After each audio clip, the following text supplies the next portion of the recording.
नमस्कार, स्वागत है आप सभी का ग्रैंड न्यूज नेटवर्क में और मैं हूं आपके साथ सीमा। चलिए अब एक नजर डाल लेते हैं आज के बुलेटिन की खास खबरों की ओर। खबरों में आगे बढ़ने से पहले एक नजर आज की हेडलाइंस पर।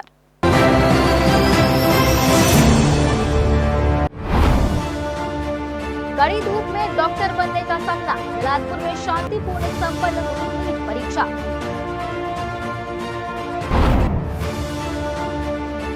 बिलासपुर में मिशन 90+ फेल, बोर्ड परीक्षा के कमजोर नतीजों ने तोड़ी उम्मीदें।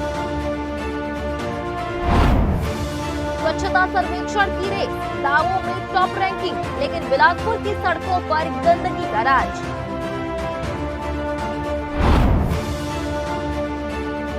और चचेरे भाई को बचाने गए कॉलेज छात्र की गला रेतकर हत्या, मुख्य आरोपी समेत 5 गिरफ्तार।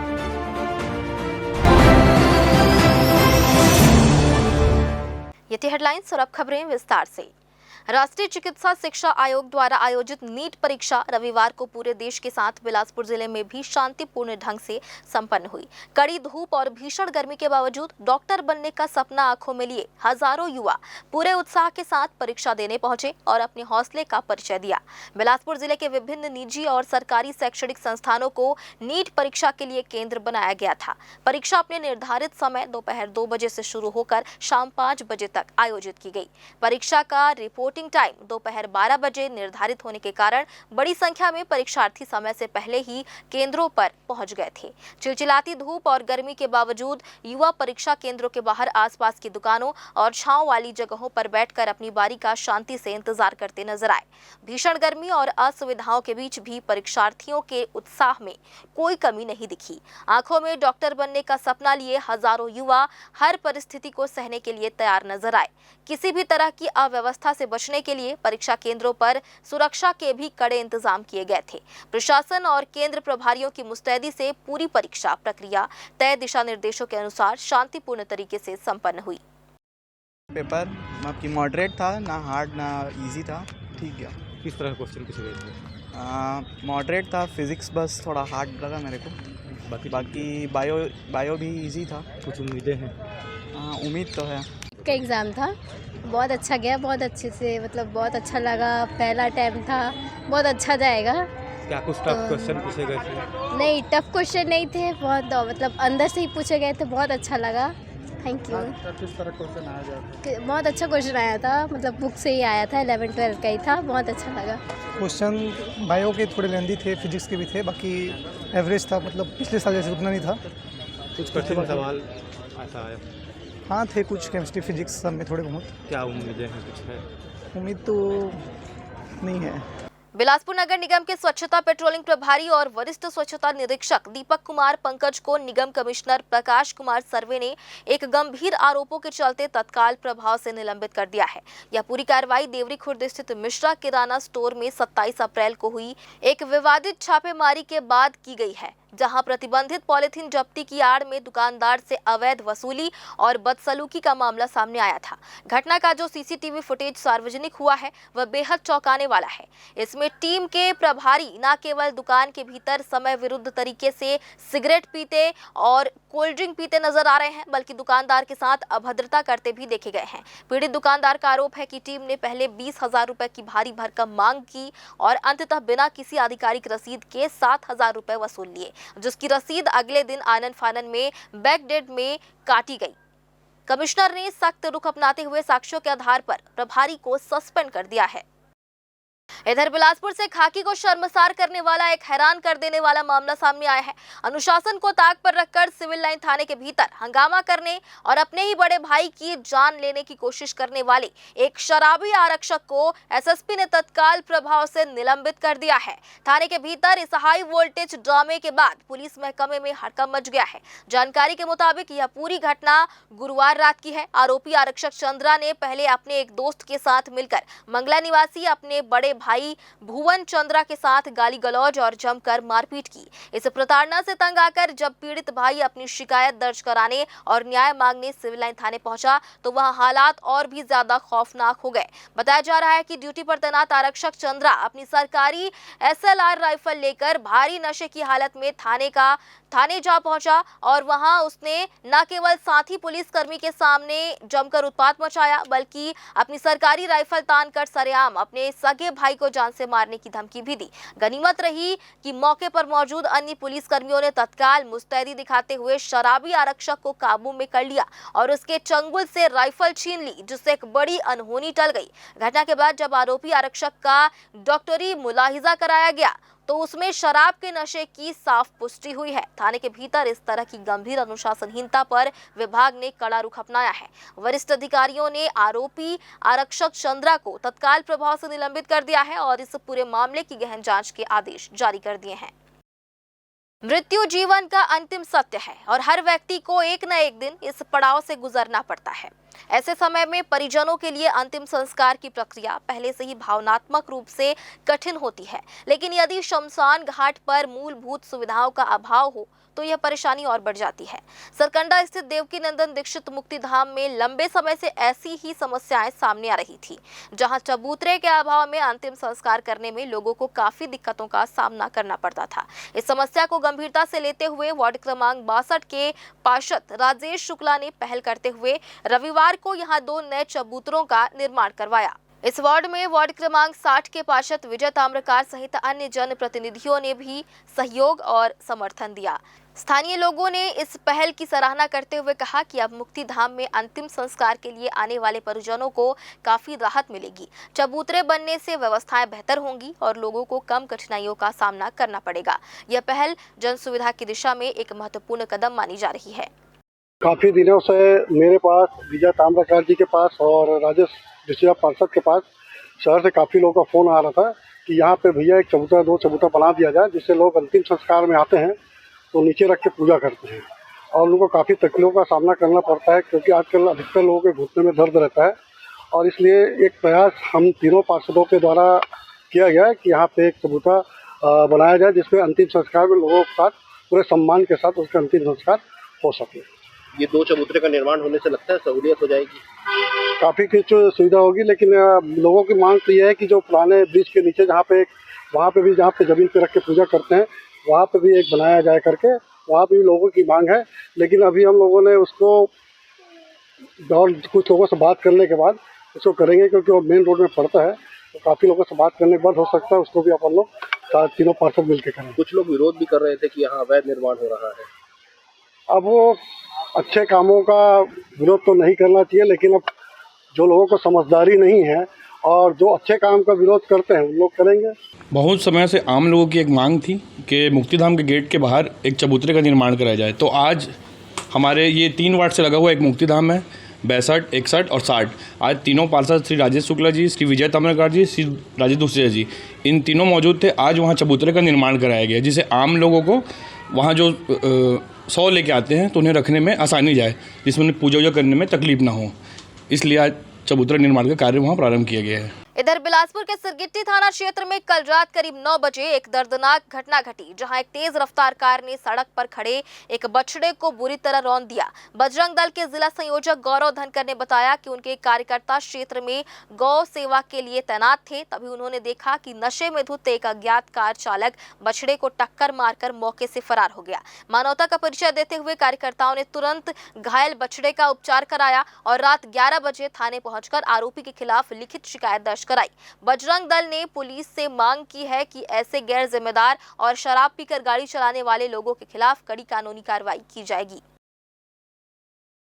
कल रात में 9 बजे हमारा कार्यकर्ता, क्योंकि गौ सेवा करने के लिए रात दिन एक करके तो गौ सेवा कर रहे हैं हमारे कार्यकर्ता लोग विश्व हिंदू परिषद बजरंग दल के, तो उन लोग कल घूम रहे थे और घूमते घूमते वहाँ पे गए तो पता चला कि गाड़ी तेज़ रफ्तार में वो नशे के धूप में था, क्योंकि कोई भी अगर आदमी अगर जान कर तो कम से कम किसी को रौंदने वाला काम नहीं करेगा, और रौंद दिया तो गलती से तो फिर खड़ा होकर चेक करना चाहिए कि क्या हुआ है, गौ माता को ज़्यादा लगी तो नहीं है। अब बछड़ा है, अब बछड़ा तो किसी के गाड़ी के नीचे अगर आ जाए तो आदमी उतर करके पहले चेक करना चाहिए, ये पहले मानवता कहलाती है जो हमारे सनातन धर्म में होता है। अब वो अज्ञात चालक जो है वो रौंदा है, रौंदने के बाद में गाड़ी को लेकर के भाग गया। अब हम लोग को वहाँ अगल बगल से सूचना मिला तो हम लोग को उसका मोबाइल नंबर मिला है। हम लोग क्या किए कि सिरगिट्टी थाने में आवेदन दिए हैं। पहले तो उपचार किया गया, उपचार करने के बाद रात में 11 बजे हमारे कार्यकर्ता लोग जा करके थाने में पहले उसके नाम से आवेदन दिए हैं ताकि उसके ऊपर FIR हो सके। और वैसे गलत कृत्य करने वाले जो आदमी हिट ड्रिंक एंड ड्राइव होता है ना, ये तो बहुत ऐसे भी बोलना चाहिए कि दंडनीय अपराध है। तो दंडनीय अपराध है तो उसके हिसाब से क्या करना चाहिए कि दारू पीने वाले लोग को तो भैया और ज़्यादा कठोर रूप से जांच करना चाहिए। और फिलहाल वक्त हो चला है एक छोटे से ब्रेक का। ब्रेक के बाद भी खबरें जारी रहेंगी। जयजया प्राइवेट ITI NCVT से मान्यता प्राप्त एंड ISO सर्टिफाइड 10वीं पास विद्यार्थियों के लिए 2 year electrician course, OPA 1 year course, computer operating and programming assistant course, best classroom facility, admissions open. Jaijaya private ITI, Riverview Colony, Koni, Bilaspur, Chhattisgarh. Holy Cross School, Lal Khadan, Bilaspur. उत्कृष्ट शिक्षा और उज्जवल भविष्य का सशक्त आधार। पिछले 10 वर्षों से शिक्षा के क्षेत्र में निरंतर उत्कृष्टता, अनुशासन और विश्वास का एक बेमिसाल प्रतीक। नर्सरी से लेकर कक्षा 12वीं तक की सुव्यवस्थित कक्षा, विद्यार्थियों के सर्वांगीण विकास के लिए पूर्णतः समर्पित। यहाँ अनुभवी, प्रशिक्षित एवं समर्पित शिक्षकों द्वारा आधुनिक तकनीकों से गुणवत्तापूर्ण शिक्षा प्रदान की जाती है। विद्यार्थियों के सैद्धांतिक ज्ञान को व्यवहारिक अनुभव में बदलने के लिए विद्यालय में अत्याधुनिक सुविधाओं से सुसज्जित फिजिक्स, केमिस्ट्री, मैथ्स, बायोलॉजी और कंप्यूटर लैब्स, इसके साथ ही एक विशाल एवं समृद्ध लाइब्रेरी उपलब्ध। खेलकूद के क्षेत्र में भी विशेष पहचान। यहाँ क्रिकेट, फुटबॉल, बास्केटबॉल, स्केटिंग और कराटे का नियमित प्रशिक्षण दिया जाता है। हमारा दृढ़ संकल्प कि हम निरंतर प्रगति करते हुए विद्यार्थियों को श्रेष्ठ शिक्षा और सुनहरे भविष्य की राह दिखाते रहेंगे। प्रवेश प्रारंभ। आज ही अपने बच्चों के सुनहरे भविष्य की मजबूत नींव रखें। हमारा पता हॉली क्रॉस स्कूल, लाल खदान, बिलासपुर। संपर्क करें 8463057366 पर। ब्रेक के बाद आप सभी का स्वागत है। राजधानी बिलासपुर में इस बार बोर्ड परीक्षाओं के नतीजों ने शिक्षा विभाग की उम्मीदों पर पूरी तरह से पानी फेर दिया है। जिले में बड़े लक्ष्य के साथ शुरू किया गया मिशन 90+ अभियान केवल एक फाइलों तक ही सीमित रह गया है और जमीनी स्तर पर इसका कोई असर दिखाई नहीं दे रहा। आइए देखते हैं क्या है पूरी खबर। माध्यमिक शिक्षा मंडल द्वारा जारी 10वीं और 12वीं की बोर्ड परीक्षाओं के परिणाम में इस साल गिरावट दर्ज की गई है। 10वीं में जहां सिर्फ 65.3% विद्यार्थी पास हुए हैं, वहीं 12वीं में 79.19% विद्यार्थी ही सफल हो सके हैं। पिछले साल की तुलना में 10वीं में करीब 10% और 12वीं में लगभग 3% की इस गिरावट ने शिक्षा विभाग की कार्यप्रणाली पर गंभीर सवाल खड़े कर दिए हैं। जिले में साल भर मिशन 90 के तहत विशेष तैयारी कराई गई थी। विषय विशेषज्ञों के जरिए कोर्स मटेरियल तैयार किया गया, स्कूलों में अतिरिक्त अभ्यास भी कराया गया, लेकिन इसका असर अंतिम परिणाम में बिल्कुल नजर नहीं आया।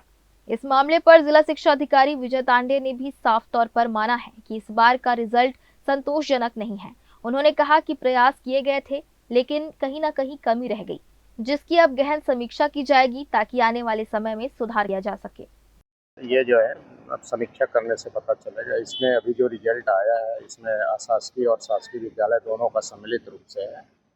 देखते हैं उसमें हमने जो 90+ अपने शासकीय विद्यालय को टारगेट करके किया है, हो सकता है, लेकिन संतोषप्रद नहीं है। इस बात से मैं सहमत हूँ और मैं इसमें दुखित भी हूँ। जितना प्रयास हमने किया है मैं समझता हूँ पर्याप्त था, लेकिन कहाँ पर चुके हैं हम, इन पर समीक्षा किया जाना अत्यावश्यक है। अब ये वही बताया मैं कि समीक्षा की बात है, अब होना तो नहीं चाहिए ऐसा, चूँकि जो टीचर स्वामी आत्मानंद में काम कर रहे हैं वही योग्यताधारी टीचर हमारे अन्य विद्यालयों में भी हैं। उसके बाद भी इस तरह का जैसे आता है रिजल्ट वो दुखद है, नहीं आना चाहिए। क्या कहीं ना कहीं ऐसा लगता है कि जो अटैचमेंट और अधिकारियों को लेकर के जो लगातार इस टाइम चलता रहा, ये भी उसका एक नतीजा है रिजल्ट? ये टीचर एग्जाम चले गए, पढ़ाई हो ही नहीं पाई, पुस्तकें भी लेट से पहुंची। कारण कई हो सकते हैं, कई कारण हो सकते हैं, उनमें हो सकता है ये भी एक हो, लेकिन कारण कई हो सकते हैं। माना जा रहा है कि शिक्षकों की अन्य शासकीय कार्यों में ड्यूटी और फील्ड लेवल पर निगरानी की भारी कमी भी इस निराशाजनक प्रदर्शन के पीछे एक बड़ा कारण हो सकती है। मिशन 90+ का सपना इस बार अधूरा रह गया है और अब शिक्षा विभाग के सामने सबसे बड़ी चुनौती ये है कि भविष्य में बेहतर परिणाम देकर छात्रों और अभिभावकों का भरोसा कैसे कायम किया जाए। ग्रैंड न्यूज के लिए गोलू कश्यप के साथ राहुल ठाकुर की रिपोर्ट। स्वच्छता की रेस एक बार फिर शुरू हो चुकी है, लेकिन न्यायधानी बिलासपुर में सबसे बड़ा सवाल यही है, क्या शहर सच में दौड़ रहा है या सिर्फ कागजों में ही सफाई दिख रही है। स्वच्छ सर्वेक्षण 2026-27 को लेकर तैयारियां तेज हैं, दावे भी बड़े बड़े किए जा रहे हैं, लेकिन जमीनी हकीकत बार बार सिस्टम को आईना दिखा रही है। आइए देखते हैं पूरी खबर। नगर निगम ने शहर के 8 जोनों में सफाई व्यवस्था दुरुस्त करने के सख्त निर्देश दिए हैं। सड़कों की सफाई, नालियों की सफाई, सार्वजनिक शौचालयों की व्यवस्था और गार्डनों की देखरेख हर स्तर पर काम तेज करने की बात कही जा रही है। अधिकारियों का दावा है कि इस बार बिलासपुर फिर से टॉप रैंकिंग में अपनी जगह बनाएगा, लेकिन तस्वीर का दूसरा पहलू कुछ और ही कहानी कहता है। शहर के कई वार्डों में कूड़े के ढेर खुलेआम पड़े नजर आ रहे हैं, नालियां जाम हैं, बदबू से लोग परेशान हैं और सफाई व्यवस्था पूरी तरह से सवालों के घेरे में है। स्थानीय लोगों का साफ कहना है कि करोड़ों रुपए खर्च होने के बावजूद जमीनी हालात में कोई बड़ा बदलाव नहीं दिख रहा है। सफाई के नाम पे सिर्फ ना फोटोबाजी हो रही है। आप जहाँ जहाँ देखो, कहीं कूड़े पड़े हैं, मुक्कड़ है, कहीं नाली बजाती पड़ी है, ये सिर्फ फोटोबाजी में ही ये मिलते आ रहा है। समझ में ही नहीं आ रहा है। आप लायंस कंपनी देखो, जहाँ भी थोड़ा सा झाड़ू लगाएगा और फोटो खींचेगा, उसको अपने पोर्टल में डालते हैं। ये सही सफाई है? सफाई वो होनी चाहिए जो शहरों में दिखनी चाहिए, ना कि जिधर से गुजरो तो कूड़ा दिख ले, उधर से देखो तो रोड से पानी बहे। ये नहीं होनी चाहिए। आज यही हो रहा है कि भारतीय जनता पार्टी की सरकार जो है ना, उनका काम ही यही है, झूठ बोल के सब कुछ करके ये अपना प्रोपेगेंडा करते हैं। काम कुछ नहीं, सिर्फ झूठ पे आज कई बार बजट पेश किया। आप आने वाले साल में जो बजट का रिक्यूल है, आप देख लेना, उसका कितना खर्च होगा, कितना आएगा, ये आपके सामने हो जाएगा। हम लोग को बताने से मतलब नहीं, ऐसा बजट हमने बहुत देखा है। सिर्फ बजट आता है, वो क्लियर नहीं होता। देखिए, ऐसा है कि हालांकि गवर्नमेंट का ये तो प्लान है कि स्वच्छता मिशन वाला, तो इसमें जहाँ तक मैं समझता हूँ कि पूरी तरीके से अभी वो काम नहीं हुआ है, जैसा कि कहा जा रहा है या कहा जाता है। जगह जगह अपन मोनो देख लेते हैं, जैसा कि मेरे पीछे में दिख रहा है, और मगर उसके बाद क्या है, उसको में जो 100% जो है वर्कआउट नहीं हो रहा है। तो इससे क्या होता है कि असुविधाएं होती है और नाना प्रकार की बीमारियों का मतलब खतरा होता है। नहीं, देखिए, ऐसा है कि दावे तो तब होना चाहिए जब रियली उस बात पे मतलब परफेक्शन हो और उसमें लोगों को भी दिखे, एक आम पब्लिक को भी दिखे। जैसा कि मैं कोई बहुत बड़ा आदमी नहीं हूँ, मगर मैं भी एक साधारण सा नागरिक हूँ, जो मैं विचरण इधर उधर करता हूँ तो दिखता है, और वैसा होना चाहिए जैसा कि अभी है नहीं। तो ऐसा है कि प्रशासन से अपील है कि उसको पूरी तरीके से कार्यान्वित करें, परफॉर्मेंस पूरा सही दें, जिसके कारण से लोगों को ये दिख सके कि स्वच्छता मिशन पर अमल हो रहा है। आपको बता दें कि पिछले स्वच्छ सर्वेक्षण में बिलासपुर ने देश भर में दूसरा स्थान हासिल कर बड़ी उपलब्धि दर्ज की थी। शहर को 5 स्टार, गार्बेज फ्री सिटी और वाटर प्लस जैसे प्रतिष्ठित प्रमाण भी मिले थे। लेकिन इस बार चुनौती और भी बड़ी है, क्योंकि अब फोकस सिर्फ रैंकिंग पर नहीं बल्कि असली सफाई पर है। अगर हालात नहीं सुधरे तो पिछली उपलब्धियां भी फीकी पड़ सकती हैं। अब देखना होगा कि नगर निगम के दावे जमीनी हकीकत में बदलते हैं या फिर सफाई सिर्फ रिपोर्ट और कागजों तक ही सीमित रह जाती है। सवाल साफ है, क्या इस बार बिलासपुर सच में साफ होगा या सिर्फ दावा ही सबसे साफ रहेगा। ग्रैंड न्यूज के लिए कैमरामैन गोलू कश्यप के साथ राहुल ठाकुर की रिपोर्ट।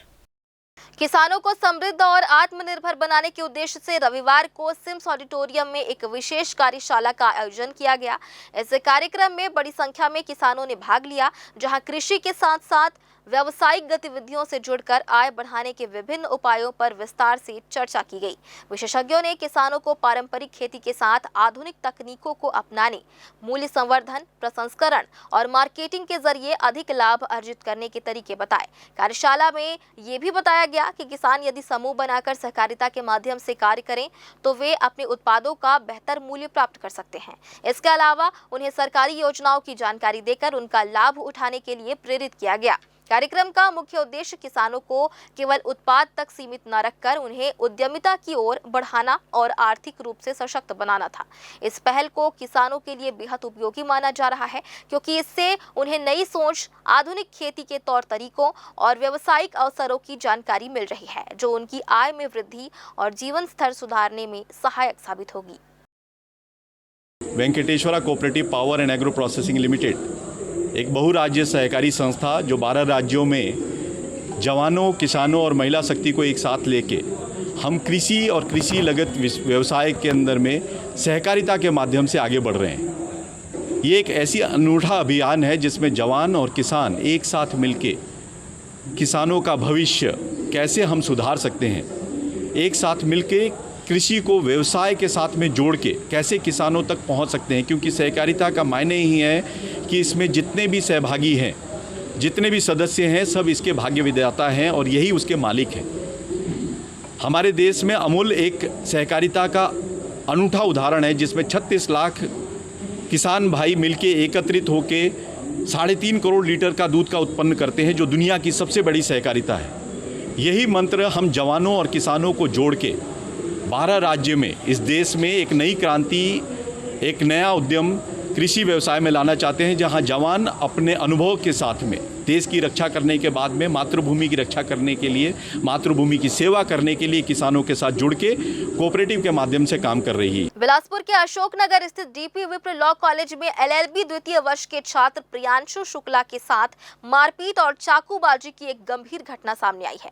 प्रियांशु ने बताया कि वह सुबह करीब 5:30 बजे अपने दोस्तों के साथ सीपल चौक की ओर जा रहा था। तभी वे इंदिरा विहार गेट के पास अपनी एक महिला मित्र को लेने के लिए रुके। वहां पहले से मौजूद बंधवा पारा के 10-12 स्थानीय युवक आपस में गाली गलौज कर रहे थे। जब उन युवकों को लगा कि प्रियांशु और उसके दोस्त उन्हें देख रहे हैं या उन पर कोई टिप्पणी कर रहे हैं, तो उन्होंने विवाद शुरू कर दिया। देखते ही देखते विवाद इतना बढ़ा कि उन युवकों ने प्रियांशु पर हाथ छोड़ना शुरू कर दिया और जब उसने अपना बचाव करने की कोशिश की तो आरोपियों ने चाकू और ब्लेड जैसे धारदार हथियारों से उस पर हमला कर उसे पूरी तरह घायल कर दिया।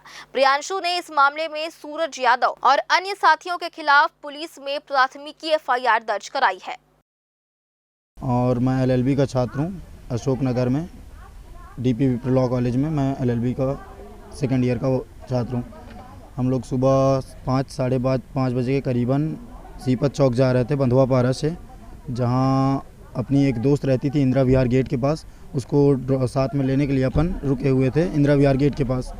तो वहाँ पे 10-12 मोहल्ले के लड़के लोग जो आपस में ही थोड़ा अपशब्द का प्रयोग कर रहे थे, तो उन लोग को लगा कि हम लोग उनको डायरेक्ट कुछ कर रहे करके बोल रहे हैं, तो लोग हम लोग के पास आए वाद विवाद के चक्कर में। और अब पहले 1-2 हाथ छोड़े, उसके बाद जब हमने बचाव किया अपना, तो उसके बाद उन्होंने चाकू ब्लेड वगैरह निकाल के हम पर हमला किया और उसके बाद ठीक ठाक घायल करने के बाद वो लोग सब लोग वहाँ से भाग गए। ये बंधवा पारा में रहने वाले लोकल वहीं के जो थे, लोकल वासी वहीं के हैं। उनका नाम, एक का नाम लिली है, एक का नाम क्या नाम था उसका, बाला,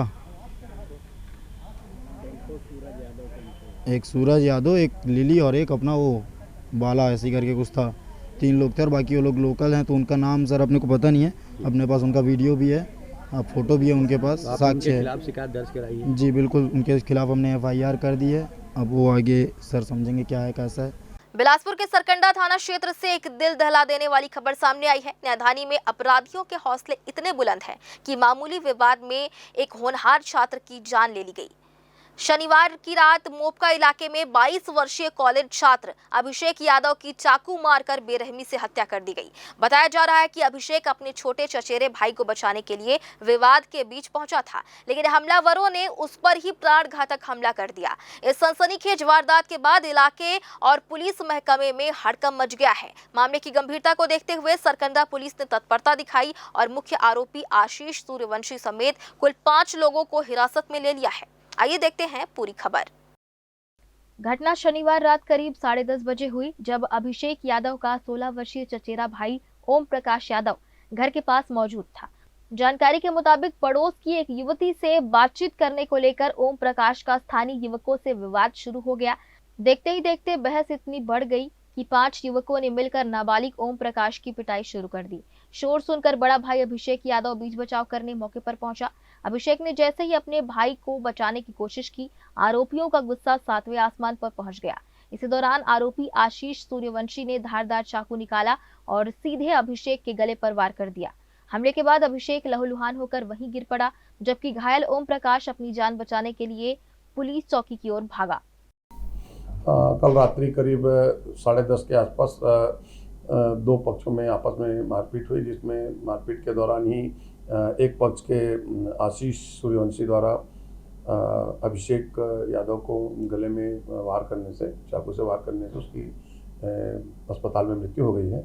इस संबंध में जो आरोपीगण हैं, सभी को गिरफ्तार कर लिया गया है। इसमें 3 बालिग हैं और 2 नाबालिग हैं, जिन्हें गिरफ्तार कर लिया गया है और अग्रिम वैधानिक कार्रवाई की जा रही है। इस संबंध में जो प्रथम दृष्टया जो जानकारी प्राप्त हुई है, इसमें जो आरोपी गण है, जो उनके घर के बगल में कोई लड़की रहती है, उस लड़की से प्रार्थी पक्ष के एक जो मृतक है उसका बड़े पापा का लड़का जो है बातचीत करता था। उसी बात को लेकर उनके बीच में वाद विवाद चल रहा था।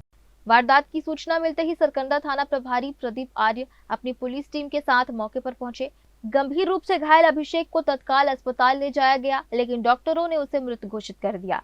थाना प्रभारी के अनुसार पुलिस ने घेराबंदी करते हुए कुछ ही घंटों में मुख्य आरोपी सहित 5 आरोपियों को दबोच लिया है, जिनमें 3 बालिग और 2 नाबालिग शामिल हैं। पुलिस की प्रारंभिक जांच में ये बात सामने आई है कि हत्या की मुख्य वजह प्रेम प्रसंग और पुरानी रंजिश थी। युवती से बातचीत को लेकर दोनों पक्षों में पिछले कुछ दिनों से तनाव चल रहा था, लेकिन शनिवार रात खूनी अंजाम ले लिया। फिलहाल पुलिस ने हत्या की धाराओं के तहत मामला दर्ज कर लिया है और आरोपियों से कड़ी पूछताछ की जा रही है, ताकि वारदात से जुड़े अन्य तथ्यों का खुलासा हो सके।